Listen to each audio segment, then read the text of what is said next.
What is going on? Welcome to the Game On Financial podcast. I am one of your hosts at your local tax guy, Garrett. This is my co-host, Joseph Lingle, tax manager / regular just manager here at Game On Financial. Not so much taxes anymore. And for anybody who was wondering, by the way, Joseph usually leads the podcast, so he should be doing the intro. I'm the one always doing the intro, but it's more of I'm the co-host and Joseph is the main host because he's the one always asking the questions. You guide the conversation. You've always, what's the word? Not manage, not mitigate. What's the I can't think of the word, but basically you're the one that keeps the podcast on track. I'm usually the one that keeps us on track in most conversations. Okay, here we go. I'm just kidding. But yeah, no, I mean, we're both co-hosts, and as we get guests on, which is the goal here, we're gonna have some guests coming up. We will both be just co-hosting for the guest. I didn't even say episode number 16. So we're 16 in. That means if we've done for a month, we're at 4 months here consistently. We've done this. That doesn't feel right, but gosh, it does feel like we've done quite a few. We started in June. Yeah. So we did most of June, all of July, all of August, and now we're halfway through. So. Yeah, awesome. That's really happy about that. So go ahead. You want to kick us off? Yeah, no. We're going to be talking about a few topics today. The main topics being kind of business travel and the deductions surrounding that. We get that question a lot, so we're gonna talk through that one, and then also just like kind of what are the most common tax forms that you're going to see as a content creator or in our industry. Obviously, there's hundreds of them. We're not going to get too in the weeds, but we're going to talk about kind of most common ones because we have a lot of clients that will ask us questions surrounding, what is this form? Do I need this? Do I need that? So we're going to try to provide a little bit of education on that topic. But before we get into that, we have a few news topics. First off, just to kick it off, how was your week? How are you? Week's been good. We're running on a 9/15 deadline here. So tomorrow, big deadline. Any business that got extended that is a partnership or an S corporation due tomorrow. So fortunately, we got most of ours done good long time ago. I mean, back in March, April timeframe. So that was good. Most of the ones you still have outstanding are clients that either have not got us information or maybe they just came on as clients. Yep. Most cases, it's because we don't have what we need. Yeah, and in every case, the client knows. So this is not any returns that go beyond this deadline. We're still trying to get them out as best we can, but it's to the point now, like, what we're going to do what we can and what we can't. Yeah. It just gets pushed. So yeah, we got the 9/15 deadline. This week's been good for that. Just cranking back into the tax mindset. We've been doing content now for a while. I've been handling a lot of fires as it relates to tax notices, stuff like that. We've been bringing on new clients. So I haven't really done a lot of tax returns since maybe midsummer. I don't know. So getting back in the rhythm for that this week has been good. Outside of that, I feel like that's kind of all I've done this week. So not much changed since last week. Just been kind of putting my nose to the grindstone. Cool. What about you? Yeah, not a lot of updates, client meetings. As you said, 9/15, so a couple considerations around that. A few new onboardings for new clients, which is exciting. We love meeting new people and bringing new people on, so that's been really good. Yep. And yeah, just rolling into the fall. Just had a meeting this morning talking about plans, content plans, and travel plans and stuff like that. So we're excited. We have a lot going on. It feels like we're kind of in our slow season, but there's still lots to do. So we're trying to hit the new year rolling fast, and that means a lot of preparation in these next few months to be able to do that. So, yeah. But kicking us off with the news, as we always talk about on this podcast, Call of Duty. It's back. Call of Duty is near and dear to our heart. So yeah, some COD news came out this week. What is it today? What could possibly be on Activision's? Well, today? I mean, we got pictures of the maps released, so now everybody's excited about the game. Because we even got some. Did you see the playthrough, like where they ran through High Rise and he was running through showing the you mean movement? the 3 seconds of gameplay that everybody's freaking out all about? I got, but yeah, no. So I mean, basically, COD or Activision has started dropping their little teasers, and they started the marketing campaign for the new Call of Duty. And as every year, as we see all the haters, all the content creators who, probably you guys out there listening to this, who have hated on the game for a year, they're right back in it, man.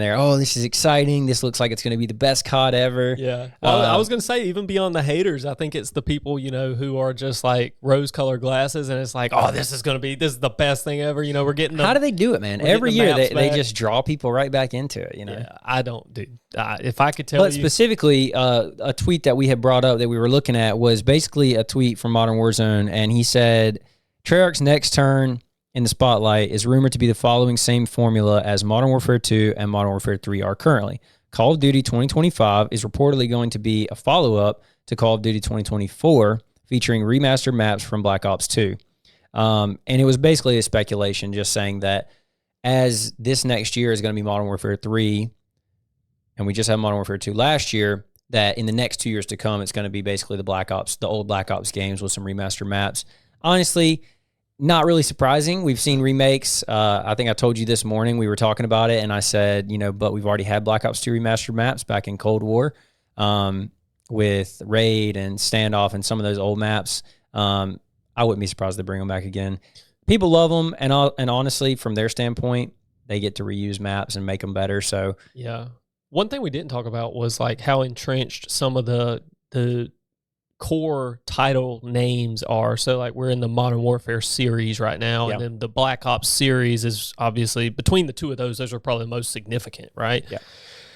But we haven't had one in a long time. I think Vanguard was probably the first in a long time outside of like World War II before that, where it was just truly standalone. It wasn't tied to like the Modern Warfare, like Modern Warfare has like Makarov and the main characters just from a campaign standpoint, but they also had the similar guns throughout. Same for Black Ops. Black Ops, the first Black Ops being different, but then you got Black Ops Cold War. So those two Black Ops had a lot of the same guns. Yeah. And now if you go Black Ops 2 route, I have no doubt there'll be a lot of the same guns from Black Ops 2, original Black Ops 2. So we didn't talk about that, but those core like title names, it looks like they're making a move to stick with those. Like and also the best sellers of COD. Well, and also you got to think they are there's a lot of people probably like me and you who just really enjoy the multiplayer playthrough or the multiplayer gameplay, but there's a lot of people who really do stick to those storylines. And so Activision has a job when they're creating it of like somewhat staying in line with those storylines, the timelines and the dates and all. And they're trying to tie in the campaign portion and the history to the game and make that make sense. So, I haven't played a campaign since probably the original Black Ops, but a lot of people do. So anyways, Call of Duty news coming out, I'm sure we're all excited and hopeful for the new game. I'm sure we will be playing it. Do you have a favorite Black Ops 2 map? Can you remember all of them? Black Ops 2 map? Yeah. Raid's probably the OG. That's out of everybody's. But for this new game coming up, Modern Warfare 3, I saw all the pictures of the old ones. I'm excited for them.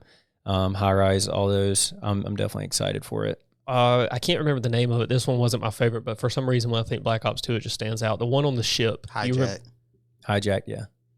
No. Not Hijack? No, not Hijack. That Hijack was great. That was the yacht. But I'm talking about the ship, the carrier ship that had like the divots in it where it had been hit. Yeah, I know exactly what you're talking about. I can't remember the name of that one though. But that's not Hijacked, I don't think. Is it Cargo or? Carrier. That's not my favorite map. I don't know why, but like nostalgia just kicked in, and I just thought of that map. That's for like some reason. One of the famous one. The phase guys hit the trick shots going off of. Yeah. Exactly. So that's why I don't know why I just thought of that map. But I played Black Ops 2. That was the first game I really grinded. Black Ops 2 is an awesome game. But Hijack was a fantastic. I love Hijack, but that was not the map I was thinking about. Yeah. But anyway. Again, excited for Call of Duty. I'm sure it'll get purchased by everyone, and maybe this will be the year that it's better. It'll break a record for most Call of Duty titles sold. And we'll be here next year from now, people talking about how much it sucked. Yep. Yeah, exactly. It sucks. Can't wait for Black Ops 2 remaster, right? And so on and so forth. So, on the topic of Call of Duty, Shroud came out this week with a pretty viral clip, basically being asked about mouse and keyboard, Call of Duty Warzone specifically, and being asked about his opinions on it. And he basically went into talking about mouse and keyboard versus, controller aim assist, and basically the reason that he doesn't play the game. And, just surrounding the Call of Duty conversation, I thought it was interesting, not necessarily because of what he said, which makes total sense, but more so from surrounding comments that were basically responding to it, saying Shroud's the perfect example because he didn't enjoy the game, and he just doesn't play the game. He didn't enjoy it, and so he moved on and played something else that he did enjoy. That's like the gold standard of what should happen versus all these Call of Duty creators that we see that have built their entire brand around COD, but they complain about COD every single week, day in, day out. So I thought that was an interesting take that I saw on it. I agree. His point, I agree with. Yeah, 100%. I think there are games that are catered towards M&K. There are ones that are catered towards controller. That doesn't make it right or wrong in either case. Right. Just if you don't like the game, don't play it. Yeah. Shroud goes on to say no one's like, making you play. Like the visual recoil, stuff like that when you play M&K is just different. And like, okay, so if that's the reason you don't like it, that doesn't make it right or wrong. Like it just, he doesn't like it. He doesn't play it. It's whatever. Right. That seems so obvious, but at the same time, people get so upset about it. Yep. And it's just, I always thought the controller versus keyboard or M&K argument was dumb. If you take an overarching view, like, if Call of Duty truly caters towards controller only because it's been controller based its entire existence, right. like that doesn't make it bad. It right. just, like, either play with a controller or don't play or suffer through M&K. Right. And when I say suffer, like, bro, in a lot of cases, like, it's not that bad. Like, we're talking, most of the content we get are from, like, professionals. You think of, like, Huskers on M&K. Yeah. If he says it has a lot of visual recoil, I'm going to take his word for it because he is a very good player. But, like, for casuals to buy into the argument and go back and forth, I'm like, bro, if you have a 0.8 KD, just play the game. It ain't the visual recoil, bro. It's, you know what I mean? Yeah, like, let's not sit here and argue like, oh, it's because he's on controller. Like, that ain't why. You know what I mean? Well, and we've seen games, like Valorant being, mouse and key only, do really, really well. And I think it's because people just, they don't feel like they're having to compete against aim assist or controller or whatever. And, they chose to go that way with their game and just say, look, this is how it is. But, a game like COD or even Apex or Fortnite, these games, they realized we don't want to limit it to one player base, so we're going to make it with both. And then it's a constant battle of trying to mesh those two and make it work, and how strong is too strong for aim assist. And, that's going to go on forever as long as you have people playing on two different inputs. And if you're thinking truly if you're thinking a game is being designed from a competitive standpoint, truly just being built for competitive, then you're probably going to want to choose, like, you get one input, and that's which is why Valorant competitive has gotten so popular, is because 100%. of it's just one. It's just one. You can't say one or the other. Versus like Call of Duty wasn't built for that. It does have arcade shooter. Scene, it was meant to be just for fun, enjoyed by everybody. Yeah, exactly. So for sure. I agree with Shroud. If you don't like it, don't play it. Some people could take that lesson. Yeah, it just seems some people need to hear that. Simple. What's next? Yeah. So some interesting news. Speaking of Valorant, kind of surrounding Valorant as a whole, there's been a lot coming out about the VCT, which is the Valorant League, and talking about basically talking about salaries and talking about different orgs that are coming in and out of there. Obviously, the guards team was let go, and there's been conversations surrounding from quite a few different people about buying them. Mm-hmm. I think EG came out this week talking about basically letting some of their players go or taking pay cuts. And, it's an interesting topic because it's the same thing we always talk about with esports, right? The player salaries have gotten so outrageous, specifically in the VCT. It's insane. I mean, you have $1 million plus salaries for some of these players, and there's a team of 4 or 5. It's just not sustainable at all. And so what you've started to see is, more and more teams come out basically saying, like, we're out of this, Yeah. I thought specifically this tweet that we were looking at here about EG, I thought was interesting because just this last week as well, I saw, conversations from XQC talking about potentially buying in, but how he didn't feel like it was worth it. Conversations about Optic potentially buying back in, and Hex basically saying there's no way you'll ever see us do that. And it's just because the salaries are so outrageous. While, yes, there is a lot of eyes on Valorant, it's not enough to justify paying salaries of over $5 million for your team. No, yeah. I mean, you have to be able to separate as a person. It's so much easier to look at just professional athletes in general, especially esports, because with esports, you see all the negative talk. You have to be able to separate out your worth to a business from your worth as a person in general. Like to say somebody like Scump, for example, like, what is he worth? I'm not talking about personally, what is he worth? I'm talking about to Optic, if he were to come play competitively right now, what is he worth? And it's not just what Optic would pay him, because the issue that has surrounded esports right now since 2020 is deep pockets have just come along and paid these salaries, even though it was losing them massive amounts of money. Right. As the money runs dry, And honestly, I do think a lot of these things will continue to get funded, but you're starting to see like EG, for example, telling their roster they can explore options. It's in Valorant. It's in every esport. Sentinels. It's all over the place. Yeah. As you see this happening, and even this goes beyond that to even FaZe and what's going on with FaZe, and not even from a competitive standpoint, but just overall as content creators and organization. Your business worth is how many eyes you're bringing to the table in this scene. Like from a competitive standpoint, you're putting on a show, you're entertaining people. How many eyes can you get on you, and how can you monetize that? And the league just doesn't do it. You think about something like the NFL where 30-something million people are watching the game, like, and it's licensed out to TV. They have the setup. They know what they're doing. They've got it made, and they've developed that over the years. Which is why they can pay players hundreds of millions of dollars over their team. Teams can do that. Yeah. And they don't. You can't do that in esports. Esports is not there. Yeah. And even if it was there, esports has another component, like being publisher driven. So Activision is really calling the shots. It's so deep. I mean, we've done a whole podcast about this. Yeah. But to your greater point of, it's about how many eyes you have on it if you can afford it. While, yes, in the world of esports, Valorant is doing great with eyes and viewership, sure. As a whole, it's not. It's not justifying $1 million salary for a player. What did Apex have? You brought this up earlier when we were talking. How many eyes were watching Apex? Yeah, for Apex Champs was just last week, and I think the peak viewership on maybe the last day, I guess, was like close to 600K, which is awesome. That's great. But as a whole, when you talk about big numbers, like you're talking about the NFL, 30 million. That's not $1 million per player awesome. It's awesome for them. And I will say this, one of the reasons that ALGS, the Apex competitive scene, has been around for 3 years and is doing very well and has a lot of teams is because Apex salaries are very low compared to other leagues. Very low. I'm talking about somebody looked at it and said, this is what they have to be. And it's like, yeah. I mean, when you rationally look at, like from the outside looking in, if we looked at the salaries, we would easily point out like, yeah, there's no way this is going to work, for a lot of esports. But the problem you run into is when you are, say, Optic, and you can just afford because you're... Then what happens? People expect you to pay that. And then now it starts becoming this bidding game. Yep. And, yeah, that works for maybe the top few teams. But then what about the bottom teams? They can't afford anybody. And so, in the CDL you see it. Now VCT is facing it.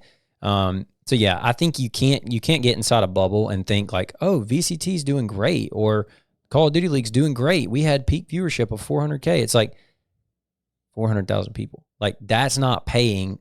Yeah, it's just not. And the sad reality is the market will always correct what's going on because the market in its in aggregate in its entirety, right? You're going to have teams that fall off, and when enough teams fall off, the league just doesn't happen. And so it'll be a domino effect, but it's the market correcting itself. It's like if you keep running an unprofitable business for long enough, you'll run out of people to fund it. You'll run out of banks to give you debt to fund it. Right. It'll just stop. The money will run dry eventually, and that's what's going to happen. And it's sad to see because, even more so now, like you see these orgs who haven't paid players or they haven't paid their content creators. And it's like those results really are affecting people day to day. And that was years in the making. Yeah. You could have pointed at that and said, this is going to be a problem later on. And what they did was, we'll worry about it later. Right. And we'll pay next month's salaries with the money we get next month. Now we'll figure that out next month. And then what happens when next month there's no money? Yep. Now you're done. So yeah, it is sad to see. I do think that a lot of these teams that have gotten out of League of Legends and gotten out of CS and gotten out of now Valorant, some of the stuff that's been around for a while, those teams that have gotten out, honestly, I think they're getting out on the front end because I think a lot of these leagues won't survive. That being said, maybe, 15 years from now, some of these leagues are still going on with these same games. I'll be interested to see. We'll keep following it. If you're interested in the esports org conversation and why it fails, we have a podcast on that. Go check it out. We have a podcast, and we could talk all day, honestly. For sure. We may do a podcast in the future because this will keep happening. This will be a trend. Like we'll have other episodes about this. It'll just be about a different org. That's right. Promise you. Next topic and last news piece that we have is Unity, which is the software engine for a lot of popular games out there right now, has changed their fee structure. And some people might be saying, why? Okay, whatever, who cares? Yeah. Well, it's a big deal for these game developers, these companies that have developed these very popular games, because instead of them paying a fee to be able to use this engine, out of pocket and then charging whatever for their game. Unity's basically changed it to where the fee is based on per install basis. Now, we're not going to get in the weeds on this. We probably could, but it's a pretty big deal when you start looking at games that have a lot of downloads, a lot of installs, games that obviously are successful, because for the developer side, it's going to basically increase their cost a lot. Is this going to hit games like Activision, AAA Studios? Is this going to hit? So most of those games are not developed using Unity. I think probably one of the most popular games that you would know of that uses Unity is Pokemon Go, or like Fall Guys uses Unity. Fall Guys is a big one. Yeah, and so those games will be affected. Now, I don't know if this is going into effect. I don't know if it'll affect past downloads, past installs, but obviously any games to come that are using Unity, exciting upcoming new games, they're using it, it's probably going to make them question it, and maybe have to change stuff because not only maybe will it delay them, and them being able to do things, but they're also going to probably change pricing, which is, always going to be affected on the, the user end. Yeah. So what you're telling me is this is effectively going to hit the smaller creators in a way, like the indie devs that, we were talking about. It's not going to hit Activision and all of them. It's going to hit the smaller smaller developers. Yeah. And you're also saying it's going to be passed through to the consumer in a way? I think it will end up being passed through. I did read the chart, and basically you do have to supersede, I guess that would be the number or the word, a certain number of installs before it kicks in. So, for small developers that don't really have that many installs in their game, it might not affect them as much. But for a successful game that does pop off, which could be an indie dev, it's going to affect them for sure. And then, how else would they do it? They'd have to pass that price through to their, to their consumer.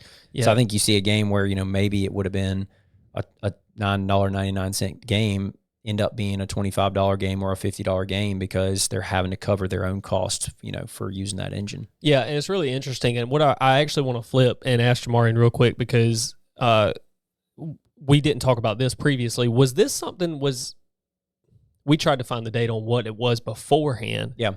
But how long were people given notice that this change was in effect? Or was I think it's going into announced? effect 2024. Okay, so January they're 1, giving the notice now is what's effectively okay. The reason news just came out that it's changing. The reason I asked that is because it's a big deal. It's how business works. It would be the same as if we just raised our fees, which will inevitably happen. So they're changing their fee structure. You can't fault them for that because we don't know what's going on behind the scenes. It may be a situation where they need to do that. Right.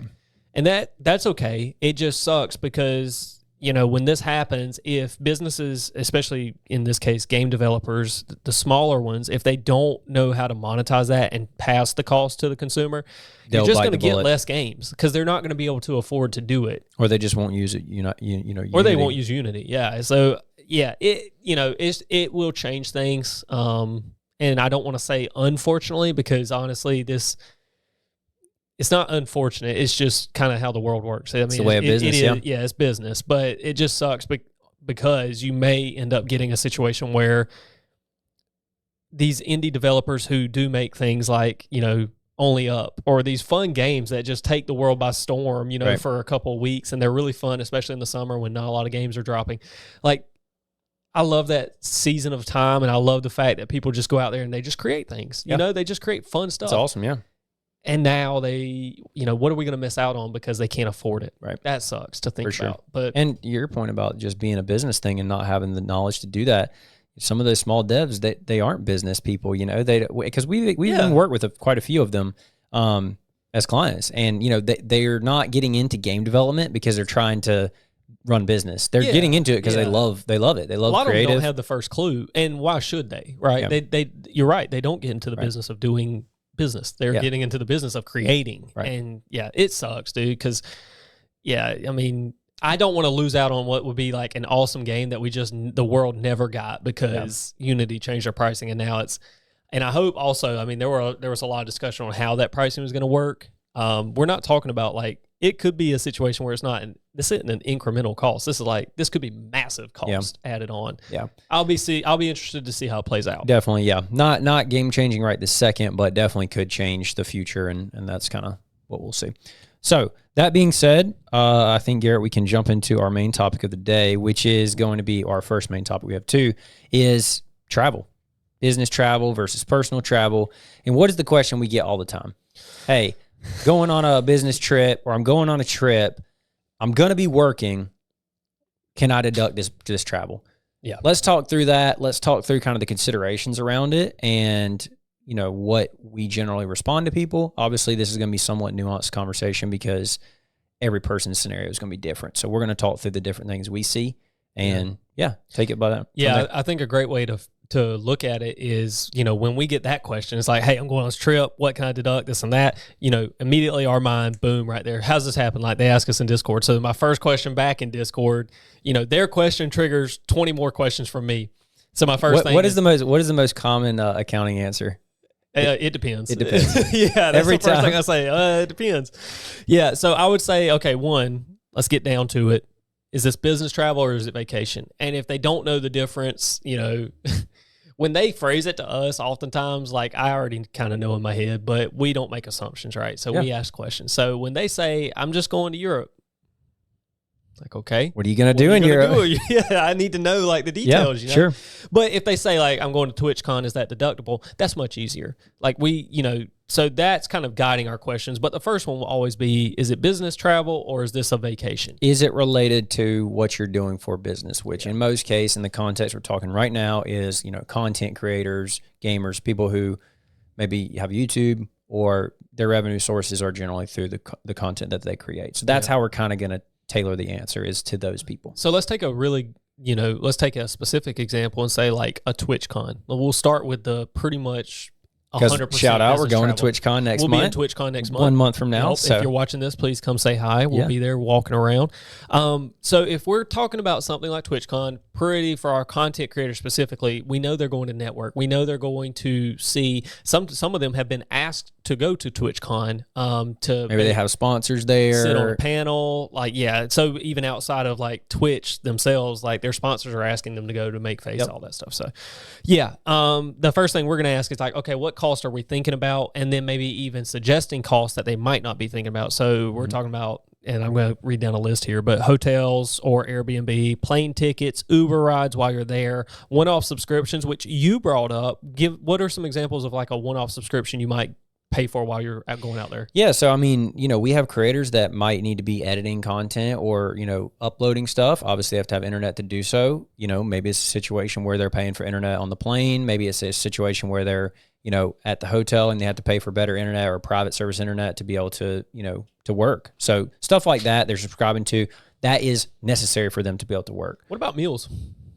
What about, so you were going to put me on the spot. I wanted to hit you with it. Are meals necessary? Yeah. So meals is somewhat of an area that we're going to kind of do what you said, which is target what meals are we talking about? Are we talking about meals from the second you leave your house till the second you get back? Most likely, probably not. It's going to be those meals that are basically surrounding any kind of business that you're doing. So if it's a situation where you're there to network, you're doing whatever, while you're obviously there at the venue, any of those meals would be deductible. If it's something where you are working for, let's say the first half of the day, and then the next half of the day, you're there for personal reasons, you're doing personal stuff, no, you're not going to be able to go out to a nice restaurant and dinner and, you by yourself or you and your wife and be able to deduct an expensive dinner because it's just not ordinary or necessary to your business. That being said, if you were to go do that same dinner and it was a networking thing, you were talking business with people, or maybe you're meeting up with a client there, or if you're a content creator, you're meeting up with other creators, maybe content's going to be filmed, then yeah, it would be deductible. What if I took, so I have 2 mods for my channel. What if I took my mods to dinner to show them love for, modding my channel in a volunteer type position? So I'm going to take them to dinner while they're at TwitchCon because we're all there. Could I deduct if I took my mods, like my staff, quote unquote? For sure. And that'd be a perfect example of something that is related to your business that you can definitely deduct meals like that. I think a lot of people kind of go crazy with it. And when they say, oh, you can deduct meals, that means the second you leave your house to the second you get back. But in reality, most trips, there's going to be some personal time inside of that trip. And a lot of the trips that we're talking about with content creators, it's pretty much a half and half type thing. Because even at TwitchCon, it's in Vegas. They're probably going to the casino at night. They're probably linking up with people hanging out. There's probably going to be personal time in there. Yep. So the number one thing that we try to consider and that we always kind of tell people is, what is the plan? what's the plan for the trip? And, fancy word that we always try to use and something that we would even probably provide to the IRS if this was ever questioned is an itinerary. Yep. And so we're going to just tell them the best way to go about this. Hopefully the question's getting asked to us on the front end of the trip. Not I went, and by the way, I just went on this trip. Can I deduct it? Yeah, right? And I'll put all this on my business card. Yeah, hopefully it's on the front end. We're going to say, well, let's get it together an itinerary. Okay. And what we mean by that is let's figure out what the schedule is of when you're truly going to be working. Mm-hmm. Now, if you're going to be vlogging in and out here and there and it's intermittent, okay, well, let's at least put that on paper to where then we know any expenses surrounding those times that you're working should be deductible. Yep. Whether it, and obviously if it falls into this. If we have a scenario where the client it's more of a 50-50 situation, mm-hmm. what we'll probably end up doing is figuring out some way to prorate some of these expenses 50-50. So if their hotel while they were there ended up being $1,000 over 3 days, we'll probably end up taking $500 of the hotel expense, not all of it, because 50% was work, 50% was personal. I like what you said, prorate. That's really the key there is we're trying to delineate between the personal and the business. We're trying to delineate, by the way, write that down, big word. If you're new here, we always have one big word of the day. We have a big word of the day, so delineate is going to be that today. How do you spell that, Garrett? Don't ask me that. Delineate, I That's think. Correct. Jamarian, check that. That's correct. We're good? Yeah, I don't know. So we're trying to figure out personal and business. We're trying to prorate between the two. So you're exactly right. And an itinerary helps us do that. We're laying out ahead of time what we're going to be doing. Right. Now, this doesn't mean it's the most rigid thing ever, because when you do go travel, things are going to happen that push, certain items are going to get pushed. And especially on a day where like you're going to work all morning, but in the afternoon you have some trip planned or some activity, whatever. It's okay, but what we need to at least have is some kind of schedule. We've got to show something. We got to be able to convince the IRS that there is a business portion to this. We were working. And I'm not talking about, I was working. No, I mean, like, we got to be able to show them, because the fact of the matter is, if we can't prove it, they're going to say it's not. They're going to disallow it. They're going to disallow it, and it is what it is. We have to be able to prove it, and it's not on them to prove that we weren't working. It's on us to prove that we were. And that does not mean just shooting a video one time and then being done. Like, no, like you can't get on your phone, shoot a 30-second clip, and then say I was working all morning. Like, well, and as our creators know, a lot of producing content isn't just the filming. There's so much that surrounds that.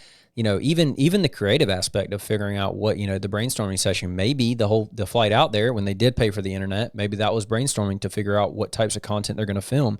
All that stuff is considered work for a content creator. So, I think it's important to, as you said, ask targeted questions mm-hmm. to make sure we're answering it correctly. And for anybody out there listening who's wondering, well, is my trip going to be or whatever, obviously feel free to drop a comment down below, but it's always going to be somewhat of a nuanced answer, because it's never just, write all of it off. Just, put it all on the business card, unless it's a trip that truly is 100% business. And, some creators do have those, most of the time not. And honestly, too, a lot of the ones we see that are 100% for business, usually people are actually flying them out and they're paying them to do it. So that's even more. Especially with creators. Yeah, that's often the case. I'll give you one example, and then honestly we can move on if you're good with it. But one example, a real life example, is when we do go to TwitchCon, everything's being paid for on the company card, specifically because the company is paying for all of it. We're going to deduct all of it. The only thing, like we go back to, is the meals. When we get there and you, for example, want to go Chick-fil-A. We got any Chick-fil-A's in Vegas? I don't know. I'm sure. You want to go to a Chick-fil-A in Vegas, like you would have done that here all the same as you would do it there. So the IRS probably wouldn't allow that. So we're not going to cover if we do cover your Chick-fil-A, we're probably having some kind of meeting or something. But, in the morning, if you're hungry, you go get Chick-fil-A. Like, we're probably not deducting that. Right. But that if we eat a meal later that night and we have, maybe potential clients or actual clients or whoever, we're trying to basically network with our clients or potential clients, then yes, we're probably going to deduct that, assuming we're footing the bill. Mm-hmm. So that's an example of the same rules that apply to creators apply to us too. Mm-hmm. Like, we'll be there, we'll be hanging out, doing all things. So I mean, it's not just a consideration for our creators, and we're not talking, like just saying these things out loud. Right. It's very much these are considerations we have to make for ourselves as well. So for sure. That was all I wanted to say on that. I think you kind of you hit the nail on the head with everything else, though. I mean, travel in general, the itinerary is the big thing, proration is the big thing, if it truly is just a business travel trip, don't forget to include things like the hotel, the plane tickets, Uber, and then the one-off subscriptions that you mentioned. I would say this too, if you're a creator and you're taking a trip to, let's call it Greece, and it's going to be a $20,000 vacation, you're treating yourself and potentially your partner, somebody else, I would err on the side of just go. Let that be a vacation. Don't try to contact us and say, how can I make this deductible for business? Okay, I'm going to take my computer and I'm going to make an itinerary and I'm going to work every morning for 2 hours and so I can get a percentage deduction of this bill. That's not a business trip, okay? That's not... Yeah, stop forcing it. And when you have that conversation with us, if you were to present that to us, to your point, you start asking questions to figure this out with the client, that's what we would tell you. We would tell you the same thing. If you're a paying client, we're going to tell you that exact same thing. Like, hey, is this really just a personal trip? If we're being honest here, and most of the time the conversation ends as, yeah, it is. It's like, okay, then let it be personal, because we're never going to try to push that with the IRS, because we know what happens when they come back and audit you. It's going to be on the client to start having to justify. A $20,000 trip, like you deduct it and then it gets disallowed, and now you have to pay tax on the $20,000 that and penalties and interest. Because it's just not worth it, man. It really isn't. Yeah. And it might be better for your business to not think about business, like to not do business while you're in Greece. Like, bro, go to Greece and have a good time. Yeah. Like, relax, calm down. And obviously, we understand, as we just talked about, there is trips that end up being a little bit of both. Obviously, probably even in Vegas for us for TwitchCon, I'll probably be working some there too. But I think most people try a little bit too hard to make a personal vacation into a business trip, and it's like, yeah. So I agree 100%. Next topic, really quick. Before we do that, I'm going to take a sip of water and give Jamarian an endpoint here so that he can get a clean break. But also, is there anything going on in chat we need to know about really quick, Jamarian, before we hop to the next one? No, nothing crazy. So. I see Jake's just talking, so I'm just talking back. We got to get you logged in as the mod, so that it doesn't show up your local tax guy, because it's probably weird. It keeps popping up, and I'm like, people know I'm clearly not typing. I figure that was him. Yeah. Okay, so next topic is going to be something that, honestly, we don't necessarily get questioned a lot, but we do have people send us stuff or ask questions like, hey, do I need this or do I need that? And what I'm referring to is tax forms, right? The different forms that, as a content creator, obviously, you are going to see the most often. So, Garrett, give us kind of the top few most common tax forms as a content creator that you're going to see, or somebody in this business. Yeah, just listing off the top. So, your W-2, your 1099, and Form 1040. And we can talk specifically. I don't know if you want to hit on it, if you want me to, but those three forms themselves, there are a couple forms that kind of parlay off of those, but those three, your W-2, your 1099, and Form 1040. So, what is a Form 1040? So your Form 1040 is your income tax return, and you file one. You should file one, assuming you have the income and you're of the age and everything. You should file Form 1040 every year. It's an annual filing. Oftentimes, that when you see a TurboTax commercial, H&R Block, anytime from January to April 15th, you're going to see nothing but those commercials running on air. If you've ever heard of somebody using an accountant, they were probably referring to having that person fill out Form 1040. Individual income tax return. An individual income tax return. So we want to move to the next one? Yeah. And then we'll kind of dive in deeper onto some of the other things considering that. So W-2. W-2 is... This is probably the one that most people know. This is probably the one most people know, but some people do get it confused, especially when we're going to talk about W-2 and 1099, and we'll talk about... Those two are kind of linked. We'll talk about the differences. W-2 is if you are an employee of a company, you're going to get a W-2. So technically, I'm an employee of my company here. I will get a W-2 from Game On Financial. That W-2 is going to show wages, and then also anything like retirement contributions you made within the company, benefits, to a 401k, benefits, exactly. Benefits that both the company paid for you and that you contributed to. Health insurance being a big one. And then also, like I said, 401k, stuff like that. And also the taxes that are withheld. The taxes that are withheld, and then state income and taxes that are withheld for the state. Yep. So your W-2 is those have to be filed by January 31st. So you should receive your W-2 at some point during tax season after January 31st. A lot of times you get them earlier than that. It could be middle of January. Yep. But once the year's over, your W-2 shows your wages for the year. If you're just a standard employee, you either get paid by the hour or you get paid salary, you know what a W-2 is, and that's what you're going to use to file your tax Super return. basic. And if you actually took your pay stub from the end of the year and looked at the year-to-date totals, it should match or be very close to what's reported on the W-2. Yep. It's just your salary. If you said you're getting a $50,000 salary, your W-2 should probably show $50,000. Yep. Super basic. Yep.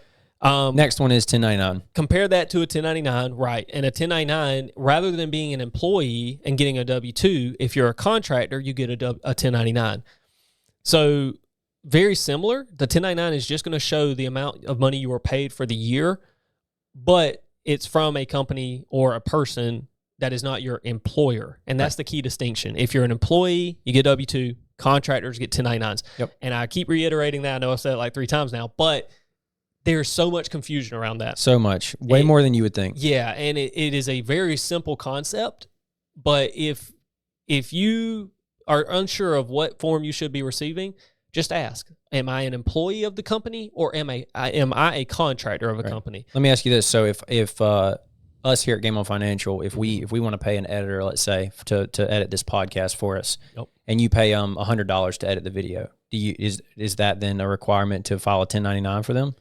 No, because there's there's an income requirement. So you have to file a 1099. If we paid an editor, we don't have to file a 1099 until that editor crosses $600. So if we've paid them $100, $500, no requirement.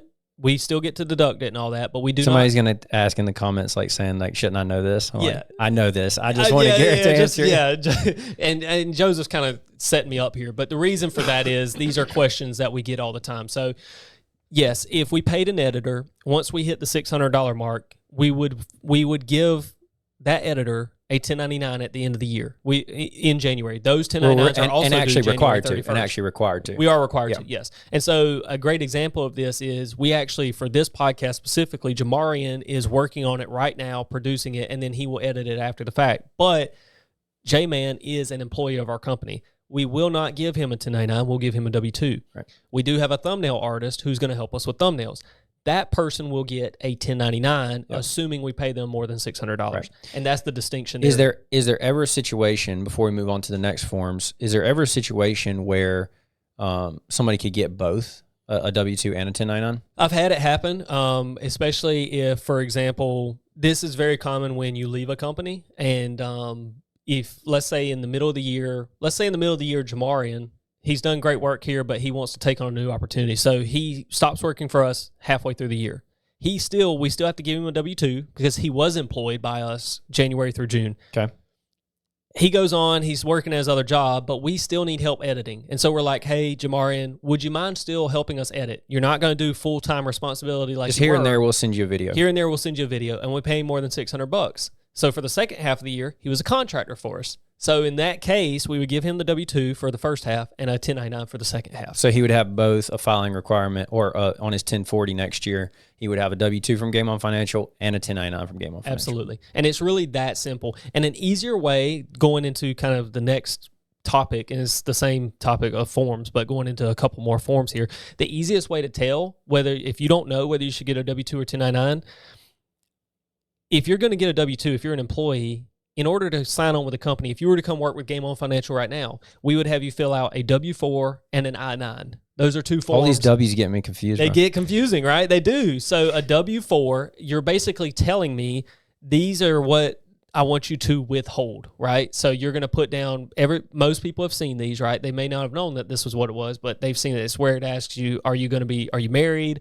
Are you married filing? Do you have any exemptions? Do you have any exemptions? All those questions that happen are on the W-4. And you'll probably, not to get confusing, you'll probably have a state equivalent. So in Georgia, we have a G4, and you fill that out. And what that basically is, it's telling your employer what to withhold from you. Exactly, 100%. So most people have filled that out. On the contrary, for a 1099, if Jamarian was going to be a contractor for us, I would have him fill out a W-9. And that is just him giving me a social, basically. So I have something to report under, a social, and then also any other information I may need. Like, for example, if Jamarian had an LLC and he wanted the LLC to get the 1099 instead of him. Yep. So that's what a W-9 is. Now, a W-9 and I think even the W-4. The W-4 is technically one page, but it's technically like 6 pages, but like the last 5 pages are instructions. The first page is really what you want. Right. And a W-9 is 1 page as well. A W-2 is one page, a 1099 is one page. So these are really basic, simple forms. They're not too complex, even though they make the W-4 harder every year, I feel like.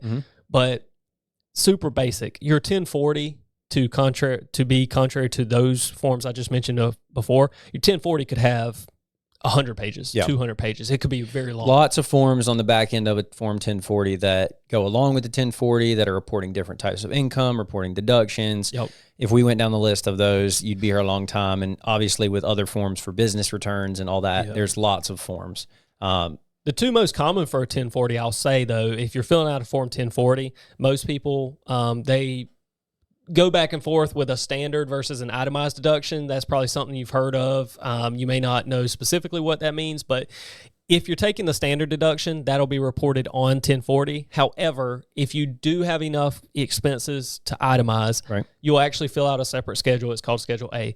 Schedule A is just your itemized deductions, and what you're thinking of there is medical, charitable contributions, real estate taxes, mortgage interest, and maybe one or two other things that are usually rarely seen, but that's Schedule A. That's very common. We have a lot of people who itemize, and so that's another form we decided to include on this list. It is tied to Form 1040, so if you fill out a Form 1040 and you need to itemize your deductions, you will have a Schedule A. The second one on Form 1040 is Schedule C, and that is probably the most common that we see, at least, because that's where our content creators and influencers, if you don't have an S corporation, you don't have any of these other fancy things, your business income and losses are reported on Schedule C. Now, Schedule C and Schedule A, both of those numbers, you fill out the schedule, and at the bottom, you get one number. So for Schedule C, you get a net income, and for Schedule A, you get total itemized deductions. Both of those numbers go to the 1040. And so it's like a flow. They just flow straight onto the 1040. I feel like I could prepare a tax return right now. You might be able to. I don't know. Do you have any prior experience? Have you ever seen any of these forms before? Never done one. So to recap really quick, because I know that we could get very long-winded here. I want to keep it brief. W-2 and 1099, you get at the end of the year. You're going to use those to file your Form 1040. So the W-2 and the W-2, excuse me, and the 1099 are forms that you will be given for work you've done. Correct. Okay. Exactly. And the 1040 is going to be a form that you have to file to the federal government as a tax return. Yep. Okay. 100%. So you take W-2 and 1099, use those to prepare 1040, and then give that to the government. Yep. And then just to go over the other W's that you said, a W-4 and a W-9 are going to be what you fill out and give to your employer so that they can give you either a W-2 or a 1099. Yes. So you'll fill out a W-2 you fill out a W-4 or W-9 at the beginning of the year. And at the end of the year, the employer will give you a W-2 or a 1099. And then you take that and you give it to your... And, it's interesting because a lot of content creators that we have, that we work with, them as a business, as you just said, they report on business income or loss on that Schedule C, or maybe they have an LLC that is an S corporation, and so they actually have a business tax return. As that business, they are making their money from places like YouTube, Google AdSense, and Twitch or Kick, live streaming service, any of brand deals, anything they get, they will be receiving 1099s. So they will have filled out a W-9 to, let's say, they set up a YouTube account and they start making the YouTube videos. In doing that, you're required to fill out a W-9 so that YouTube can pay you out. They know where to pay you, all that stuff, and where to file the 1099 for. So at year end, they're getting a 1099 from, could be 10 places, right? They have all these brand deals. Every brand deal they got, if it was over $600, is going to be a 1099. So they may have 10 1099s that they're given to us to file a return. But then also, that same content creator might pay an editor to work with them. Now they're filing a 1099 for their editor, and they're actually filing one. So they're receiving 1099s and they're filing 1099s. And that's where I think a lot of people get confused that come to us is they're like, 1099, wait, okay, I get 1099s. And we're like, but we need to file one for the person working for you. And I think all the time. And then we'll say and they need a W-9, and they're like, what's the W-9? And so, these forms that you just went through, while the different numbers and letter combinations can be confusing, it's really actually pretty simple. And we see it all the time with people they hear numbers, they're 1099, W-9, all this, and they start kind of freaking out. And they're like, I just need you to help me with this. In reality, it's very basic information that they're usually requiring. If you're a content creator out there and you just set up your Kick and you're about to start streaming on Kick, they're going to require a W-9 filled out. Any of this stuff is very normal, but I think when these forms start getting tossed around, people get a little bit nervous, and then they'll come to us like, hey, can you help me set this up? I'm like, all it wants is your social and your name. Yeah. But we've done it 1,000 times. Yeah, it's fun because any platform you monetize on, YouTube, Twitch are the most common, but also Kick now with its head of Steam.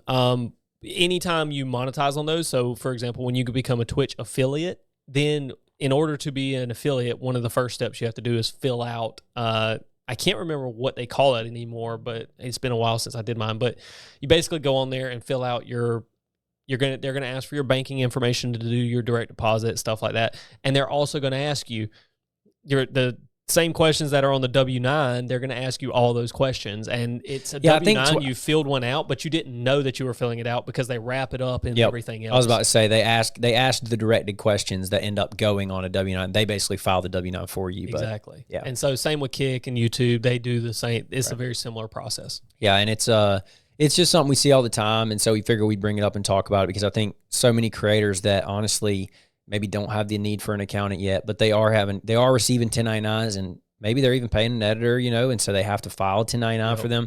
They don't know what they're doing, and maybe they can't afford to pay us or somebody else. It's just good information to have so they kind of know what they're required to do, and what to do when they get that form in the mail in January, as you said, and they're like, oh, dang, what do I do with this? Yeah. So send it to us. That's right. That's what you do with it. Yeah, outside of that, I will say, while we're talking about forms, I do want to say one thing because I always find this funny. It happens every year. I see it on Twitter, and I just I kind of smirk or I snicker a little bit because it's funny to me. There is a difference between a tax return and a tax refund, and I just want to point this out. And Jamarian, if you want to go ahead, you can cut before I go on this little mini rant. But a tax refund is you getting money back from the government because you paid in too much. And that happens all the time. People get excited about the refunds. That is called a refund. That is not getting your return back.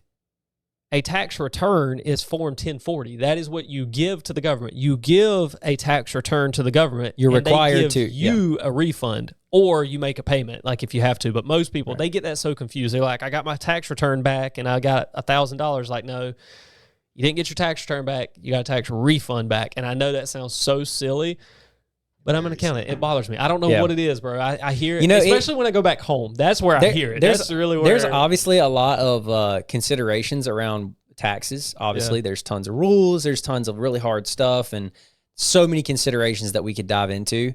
But really, at the base of it, the core of it, taxes are very simple at an individual level. You make X amount of money. Let's call it $100K. There is a rate on that $100K. Mm-hmm. Taxes are just a percentage of that $100K. Let's say in this case, it's 12%. Yep. Okay, you owe $12,000 on that $100K. There's deductions in there. There's all kinds of different numbers that get to that point, but that's the amount of tax you're going to owe. Now, if your employee withheld $12K throughout the year, guess what? When you file the tax return and say, I made $100K and they withheld 12, they say, we're good. We call it even. You don't get any money back. You don't owe any money. But if your employer withheld $13K, then when you tell them that and they say, well, guess what? Your tax was only 12, you get $1,000 refund back because that's the difference. Or if your employer withheld $9,000, they would say, you owe us $3,000 because the tax was 12. For some reason, obviously we're accountants and we know this, but for some reason these idiots. There's so many people are like, "What? Why do I owe this amount?" Right, and it's just a percentage. Ironically, the tax return itself, the Form 1040, is telling you why you owe that amount. It says this is how much you made.